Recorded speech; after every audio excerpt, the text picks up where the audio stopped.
What's the matter? Your face. There's something about it that reminds me of Randolph. Oh, is this one better? From Robin Williams sitting upside down in chairs to recycled Star Trek costumes and a Brazilian alien remake, the beloved sitcom Mork and Mindy harbored bizarre secrets that even die-hard fans never suspected. Behind the Nanu Nanu catchphrases and rainbow suspenders lay a world of cocaine-fueled improvisation, fourth cameras, and aging backwards alien babies that would make Ork itself seem normal. Here are 15 weird facts you didn't know about Mork and Mindy. Fact 1. Robin Williams' alien audition technique. Your fall for anything. Yeah. I want to leave you. Got to go now. But I want you to know that you can fool some of the people, some of the time, and the rest will watch. When Robin Williams walked into producer Gary Marshall's office in 1978 to audition for the role of Mork, he did something that would become legendary in Hollywood audition history. Instead of sitting normally in the chair like every other actor who had come before him, Williams flipped himself completely upside down and sat on his head in the chair. While balancing in this bizarre position, he began pretending to drink a glass of water using only his finger, creating an otherworldly performance that left Marshall completely stunned. At the time, Williams was largely unknown and making a living by performing comedy on street corners in San Francisco, literally passing a hat for tips from passers-by. Marshall initially thought the idea of centering a television show around such a person was ridiculous, but his sister had seen Williams performing at a comedy club and insisted that Marshall meet him. She was so impressed with Williams's alien-like performance that she told her brother he had to see this guy's amazing alien act. The audition was actually for a guest spot on Happy Days, where Marshall needed someone to play an extraterrestrial character named Mork from the planet Ork. Marshall had been struggling to find the right actor who could convincingly portray someone truly alien and otherworldly. When Williams walked in and immediately demonstrated his commitment to the character by literally turning himself upside down and performing as if he were from another planet, Marshall knew he had found his alien. Marshall later famously commented that Williams was the only alien who auditioned, recognizing that the young comedian's willingness to completely embody the otherworldly nature of the character set him apart from every other actor who had tried out for the role. Fact 2. Mork's spacesuit was Star Trek recycled. I want to be your friend. Yeah. Okay, look, I'm real sorry, you know? I mean, as much as I'd like to invite you in to have a little small talk and everything, I got so many things to do, you know? Like give Richie a message from Mary and clean the bugs off my headlights, stuff like that. You know what I mean? Hello? The iconic red jumpsuit that Robin Williams wore as Mork from Ork wasn't actually designed for the show at all, but was instead a recycled costume from Star Trek that had been sitting in Paramount's wardrobe storage for nearly a decade. When producer Gary Marshall hired Williams for his guest appearance on Happy Days in 1978, the studio decided to save money by raiding their existing costume collection rather than creating something entirely new for the alien character. The crimson spacesuit had originally been worn by actor Philip Pine, who played the villainous Colonel Green in the 1969 Star Trek episode called The Savage Curtain. In that episode, Colonel Green was portrayed as a ruthless 21st-century dictator who was recreated by aliens to battle Captain Kirk and Spock in a test between good and evil. The costume was designed to look futuristic and militaristic, perfectly fitting the character of a space-age warlord. When Paramount's costume department pulled the suit from storage for Mork, they made only one significant modification to distinguish it from its Star Trek origins. They added a distinctive silver triangle patch to the chest area, which became one of Mork's most recognizable visual elements. Interestingly, this triangle actually had its own Star Trek connection, as it was originally intended to represent the engineering department in the proposed but never produced Star Trek Phase 2 series. Williams, who was a lifelong Star Trek fan, was reportedly thrilled to discover that his costume had such deep science fiction roots. The suit worked so well for the character that when Mork and Mindy became its own series, the producers continued using the recycled Star Trek costume as Mork's primary outfit, though they eventually created duplicates for the longer production run. Fact 3. The fourth camera innovation. Wait a minute, who are you? I am Mork, from Mork.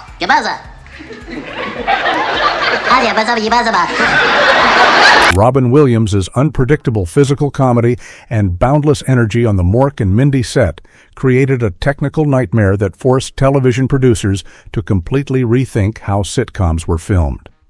Traditional sitcoms had always been shot using a standard 3-camera setup in front of a live studio audience, a system that had worked perfectly well for decades until Williams came along with his manic, improvisational style that refused to stay within the normal boundaries of television performance. The problem became immediately apparent during filming when Williams would spontaneously run around the entire soundstage, jumping on furniture, sliding across floors, and performing physical comedy bits that took him far outside the carefully planned camera angles. Scott Marshall, producer Gary Marshall's son, recalled how his father would constantly be asking the camera operators if they had captured Williams' brilliant improvisational moments, only to be told repeatedly that the comedian hadn't even appeared in their shots because he had moved so far from his expected position. The frustration reached a breaking point when Gary Marshall kept urging his cameramen to capture Williams's genius, insisting that they needed to get every moment of his performance on film.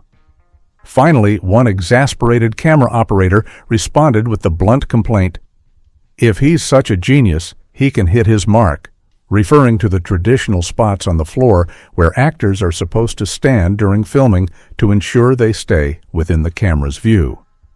Rather than trying to restrict Williams's natural comedic instincts, Marshall made the innovative decision to bring in a fourth camera specifically designed to follow the unpredictable comedian around the set.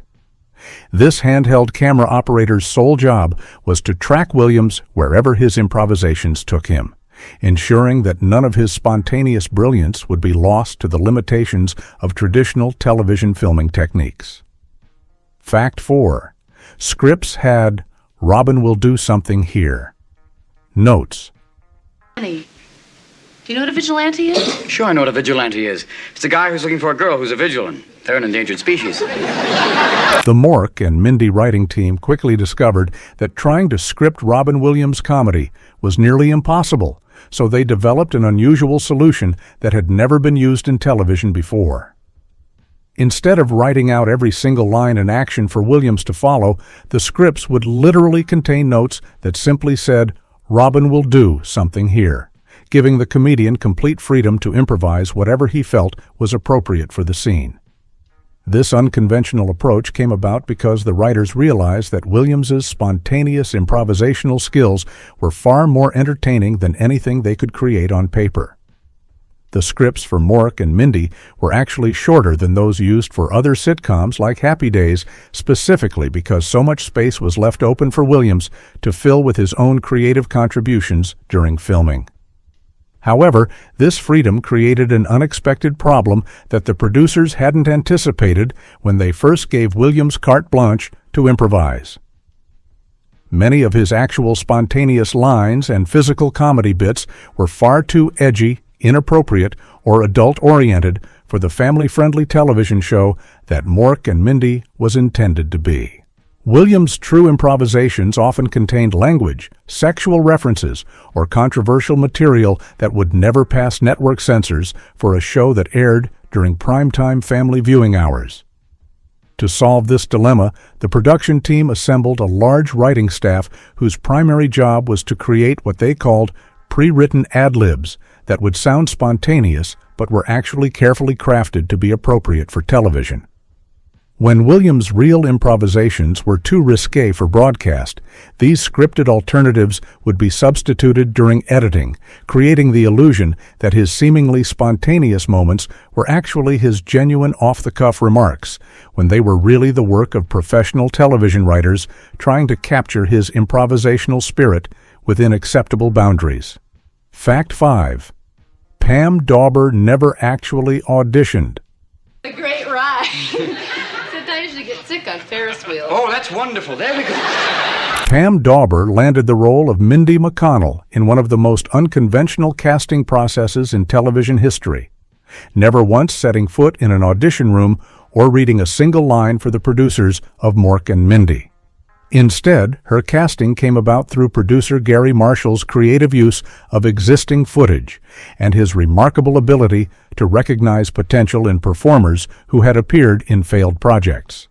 Marshall had previously seen Dawber in a pilot called Sister Terry that had been produced for ABC in 1978 but never picked up for series. In that unsuccessful show, Dawber had played a nun, and even though the pilot failed to become a series, Marshall was struck by her performance and specifically remembered her sweet, all-American face that he felt would be perfect as a counterbalance to Robin Williams' manic comedic energy. When it came time to pitch Mork and Mindy to the ABC network, Marshall faced the challenge of convincing executives that this unusual pairing of an unknown street performer and a relatively inexperienced actress could carry their own television series. Rather than arranging traditional auditions or screen tests, Marshall came up with an ingenious solution that would demonstrate the chemistry between his two leads without requiring them to actually work together. Marshall skillfully edited together footage of Dawber from her failed Sister Terry pilot with existing footage of Williams from his successful guest appearance as Mork on Happy Days, creating a makeshift demonstration reel that showed how the two performers might work together on screen. The network executives loved what they saw in this cleverly assembled presentation and immediately picked up the show for series production.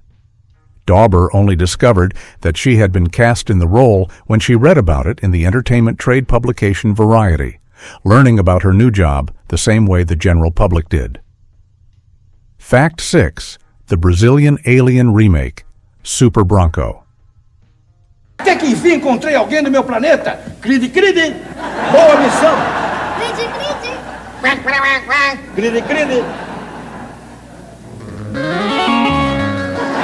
Just 1 year after Mork and Mindy premiered in the United States, Brazil's largest television network, Rede Globo, decided to create their own version of the alien comedy phenomenon, producing a show called Super Bronco that aired in 1979. This Brazilian adaptation followed the same basic premise as the American original, centering around a wacky alien who comes to Earth to study human behavior and ends up living with a young Earthwoman while reporting back to his home planet about the strange ways of humans. The show starred Ronald Golias, one of Brazil's most beloved comedians who had already established himself as a major entertainment figure in the country through his previous work in cinema and television. Golias played the alien character known as Bronco, adapting his existing comedic persona to fit the otherworldly role, while actress Liza Vieira took on the part of his human companion, essentially playing the Mindy equivalent in this South American version of the story. What makes the fate of Super Bronco particularly surprising is that despite achieving considerable success with Brazilian audiences, the show was abruptly canceled after just 1 season. The series had managed to crack the top 10 highest-rated television programs in Brazil during 1979, proving that the concept of an alien comedy could work just as well in Portuguese as it did in English for American viewers. The cancellation remains somewhat mysterious given the show's strong ratings performance, suggesting that factors beyond audience appeal may have influenced the network's decision to end the series. Ronald Golias continued his career in Brazilian entertainment for many years after Super Bronco ended, eventually becoming a fixture on variety shows and maintaining his status as one of the country's most recognizable comedic performers until his death in 2005. Fact 7. Mork laid an egg to birth, Jonathan Winters. Start up at Eagle Point, skate down through Boulder Mountain Park, end up at the mall. That's 10 miles and steep, and there might be snow. Ooh, little The fourth and final season of Mork and Mindy took the show's already bizarre premise to an entirely new level of weirdness when the writers decided that Mork and Mindy should get married and have a child together. However, because Mork was an alien from the planet Ork, the process of reproduction worked completely differently than it does for humans, leading to one of the strangest storylines in television sitcom history. In the episode titled 3 the Hard Way, which aired in 1981, Mork discovered that he had become pregnant after he and Mindy returned from their honeymoon. The pregnancy occurred through his navel rather than through any conventional biological process, and his labor pains lasted only about 20 seconds before he gave birth to what initially appeared to be a normal chicken-sized egg that popped out of his stomach. The egg didn't stay small for long, though, as it began growing at an incredibly rapid rate until it became so large that Mork could sit on it like a giant nest. Within just 24 hours, the egg had grown so enormous that it barely fit through the doorway of their bedroom. When the egg finally hatched, instead of a baby, out stepped a fully grown, middle-aged man who appeared to be in his late 50s. This bizarre twist was explained by the show's established mythology that Orkans age backwards, starting their lives as elderly adults and gradually becoming younger until they eventually become infants. The role of this adult baby named Mirth was played by Jonathan Winters, the legendary comedian who was 56 years old at the time and happened to be one of Robin Williams' comedy idols. Winters had previously appeared on the show in Season 3, playing Mindy's uncle, making his casting as their child even more surreal for viewers who remembered his earlier appearance. Fact 8. The same house appeared in 3 different shows. Having such a good time in the park on the sled hill. And then he tried to get on a toboggan. Wait a minute. You went to the sled hill and you didn't take me? The charming Victorian house, located at 1619 Pine Street in Boulder, Colorado, became one of the most recycled pieces of television real estate in sitcom history, appearing as the home of completely different fictional families across 3 separate shows spanning more than a decade. After serving as Mindy's apartment building throughout the entire run of Mork and Mindy from 1978 to 1982, this distinctive Queen Anne-style house, built in 1883, was given new life by television producers who recognized its photogenic appeal. The house made its second television appearance in 1990 during the 5th season of Perfect Strangers in an episode called This Old House. In this storyline, the main characters Larry and Balky purchased the property as a fixer-upper investment, hoping to renovate and flip it for a huge profit. The producers chose this same Boulder house to represent their fictional renovation project, though it was not the house that Larry and Balky eventually moved into with their wives during the show's final seasons, despite what many viewers assumed. The house achieved its 3rd claim to television fame when it appeared in multiple episodes of Family Matters as the residence of Myra, the obsessive girlfriend of Steve Urkel. This usage was particularly interesting because Family Matters was actually a spin-off of Perfect Strangers, meaning the same house appeared in a parent show and its spin-off as completely different locations. The house's appearances in Family Matters occurred during the height of the show's popularity in the early 1990s. What makes this recycling even more remarkable is that all 3 shows were produced by different production companies and aired during different time periods, yet television location scouts kept returning to this same distinctive Boulder property. The house remains privately owned and has become a popular tourist destination, with its value increasing from $80,000 in 1974 to over $3 million by 2024. Fact 9. Williams would strip naked to make Pam blush. I don't really know how to put this into words, but you've just changed so much. Oh, huh? You're just like an earthling. Oh, big kiss. Aw. Robin Williams had a peculiar and somewhat shocking method for getting laughs from his co-star Pam Dawber during the filming of Mork and Mindy that went far beyond typical on-set pranks or comedy improvisation. According to multiple accounts from the show's director and producer Gary Marshall, Williams would frequently remove all of his clothing and stand completely naked on the soundstage while Dawber was trying to perform her scenes, with his primary goal being to make her blush and break character. Producer Gary Marshall revealed that Williams's aim in life seemed to be making Pam Dawber turn red with embarrassment, and he would go to extreme lengths to achieve this goal. Marshall described how Williams would take off all his clothes and stand there totally nude while Dawber was attempting to act, creating a situation that was both distracting and deliberately designed to disrupt the normal filming process. This behavior became such a regular occurrence that it was simply accepted as part of Williams's unpredictable on-set personality. Dawber herself later spoke about these incidents in interviews, describing Williams' behavior as including not just the nudity, but also what she called the grossest things, including groping and other physical comedy that pushed the boundaries of professional behavior. However, she consistently emphasized that she never took offense to Williams's antics because she recognized them as part of his unique comedic personality and described the experience as being so much fun, despite the outrageous nature of his behavior. Director Howard Storm explained the situation by saying that this was simply Robin being Robin, and that Williams genuinely believed his outrageous behavior would be funny rather than inappropriate. Storm noted that Williams had a special kind of magic that allowed him to get away with behavior that would have been completely unacceptable from any other performer on a television set. Fact 10. AC/DC's Bon Scott's final recorded words. Hello, this is AC/DC. We just popped in to Top Pop to say, hello, Holland. Hello. In one of the most unexpected crossovers between heavy metal music and 1970s television comedy, the final words that AC/DC frontman Bon Scott ever recorded in a studio were actually catchphrases from Mork and Mindy.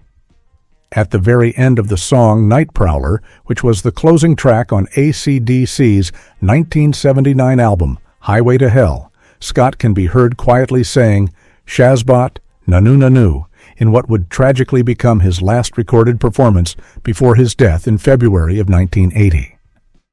The album Highway to Hell was released in July of 1979 and became one of AC/DC's most successful and critically acclaimed records, featuring some of their most famous songs, including the title track that became a hard rock anthem. The album was recorded during a period when Mork and Mindy was at the peak of its popularity, having premiered just months earlier in September of 1978, and quickly becoming one of the most watched shows on television. Scott's decision to include Mork's distinctive Orkin phrases at the end of Night Prowler appears to have been a spontaneous moment of humor during the recording session, showing that even heavy metal musicians were caught up in the cultural phenomenon that Robin Williams had created with his alien character. Shazbot was Mork's go-to exclamation when he was frustrated or surprised, while Nanu Nanu served as the standard Orkin greeting that became one of the most recognizable catchphrases of the late 1970s.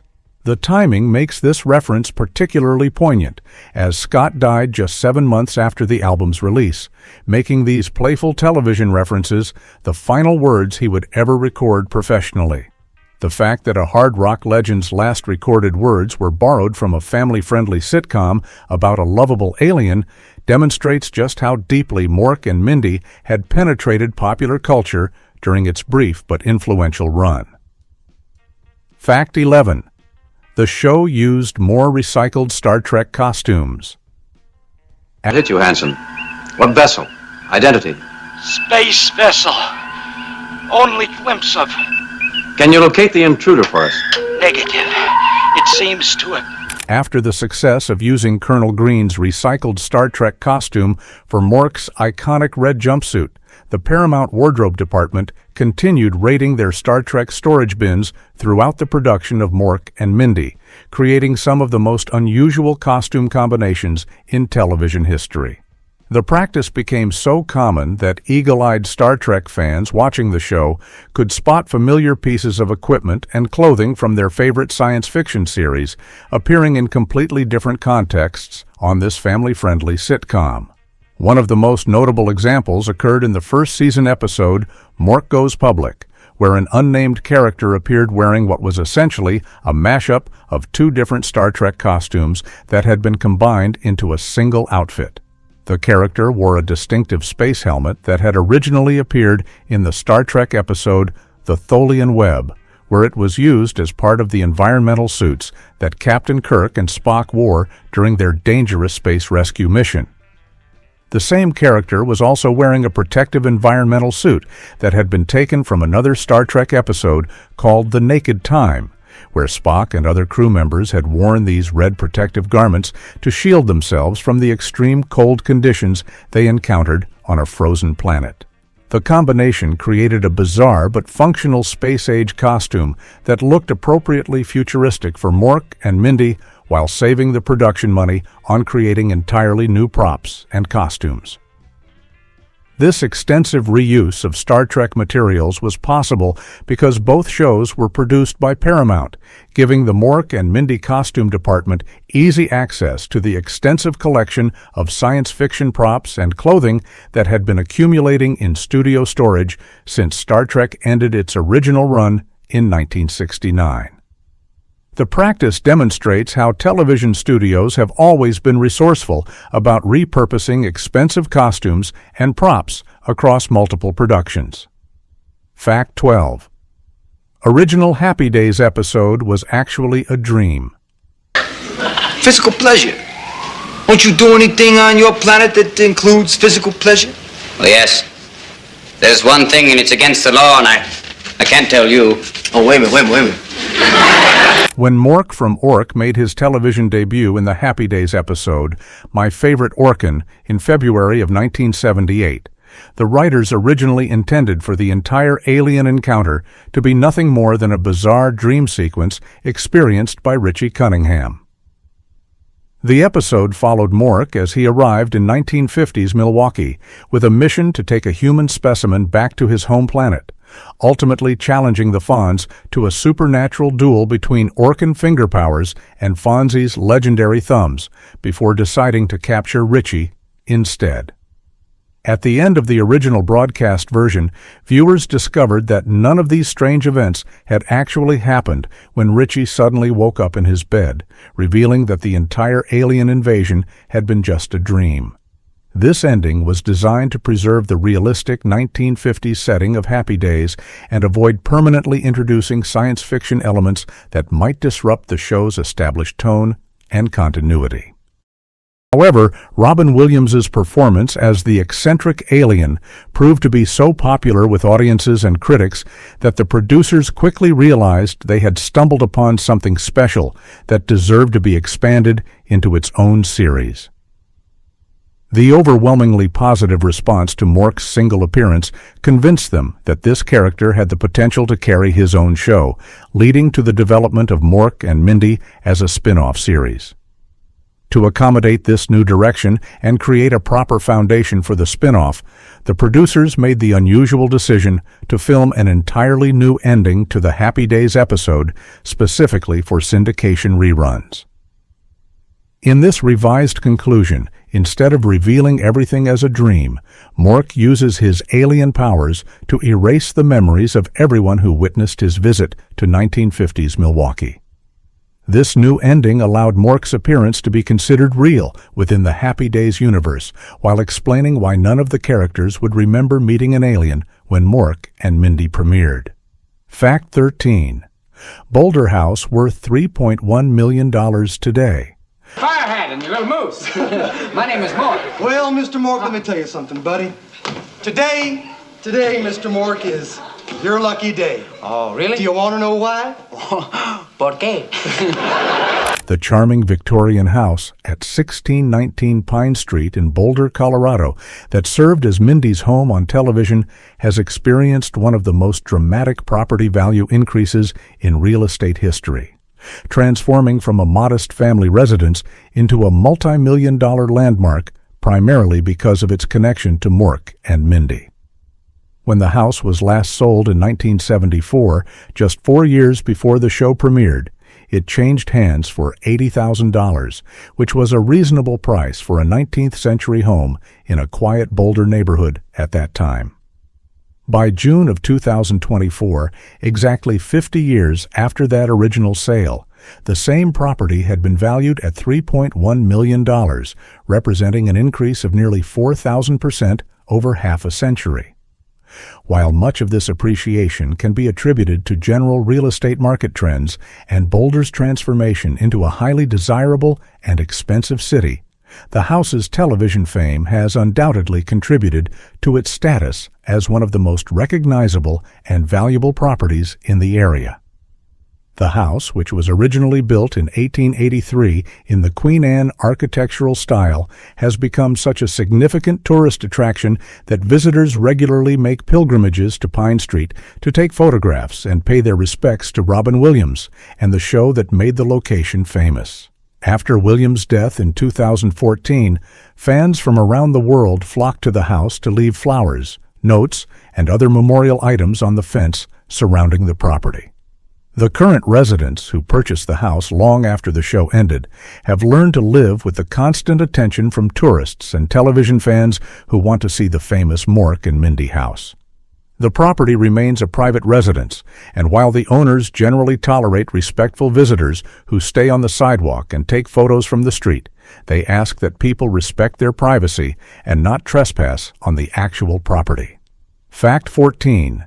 Williams' pre-show warm-ups were raunchier than episodes. I hate to bring this up, but I think your fly is open a little bit when you came out. Nice of you to notice, though. Before each taping of Mork and Mindy in front of the live studio audience, Robin Williams would perform uncensored warm-up routines that producer Gary Marshall later described as being significantly funnier and more outrageous than anything that actually made it into the family-friendly episodes that aired on television. These pre-show performances gave Williams the creative freedom to unleash his full comedic range without the restrictions imposed by network censors and broadcast standards that governed what could be shown during primetime television hours. Marshall revealed that Williams felt completely protected and supported by the production team, which gave him the confidence to push his comedic boundaries far beyond what would be acceptable for the actual show. During these warm-up sessions, Williams could use adult language, make sexual references, and explore controversial topics that would never pass the network's strict content guidelines for a show that was designed to appeal to families watching together during the 8 o'clock time slot. The producer explained that these uncensored performances were often more irreverent and genuinely hilarious than the scripted material, because Williams could tap into his full arsenal of comedic techniques without worrying about offending viewers or violating broadcasting regulations. The studio audience members who witnessed these pre-show performances were essentially getting a private Robin Williams comedy concert that showcased his raw, unfiltered talent in ways that television viewers at home would never experience. Marshall noted that Williams knew the production team would protect him from any consequences of his more risque material, which allowed him to feel free enough to explore the outer limits of his comedic abilities. These warm-up routines served as a creative outlet for Williams to exercise his more adult-oriented humor before settling into the wholesome character of Mork that families across America had come to love and expect from the television series. Fact 15. Dom DeLuise and Roger Rees turned down. Mork. I always used to wonder why they never rode into town playing a violin. That's probably because all the Indians had the bows. Before Robin Williams became the iconic alien from Ork, the producers of Happy Days had originally envisioned several other well-established actors in the role of Mork, including some performers who were already household names in the entertainment industry. The most notable actors who were actually offered the part but declined were Dom DeLuise, the beloved comedian known for his collaborations with Mel Brooks and Burt Reynolds, and Roger Rees, the distinguished British actor who had gained fame on Broadway and would later become known for his role in the television series Cheers. DeLuise was already a major star in comedy films during the 1970s, having appeared in popular movies like Blazing Saddles and The Cannonball Run, which made him an attractive choice for producers who wanted a proven comedic talent to anchor their alien character.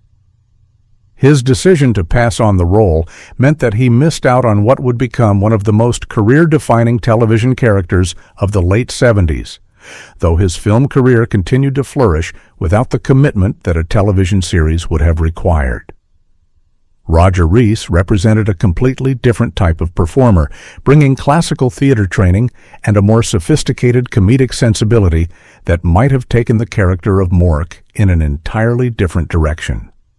His rejection of the role suggests that the producers were initially considering a wider range of interpretations for the alien character before Williams's unique improvisational style defined what Mork would ultimately become.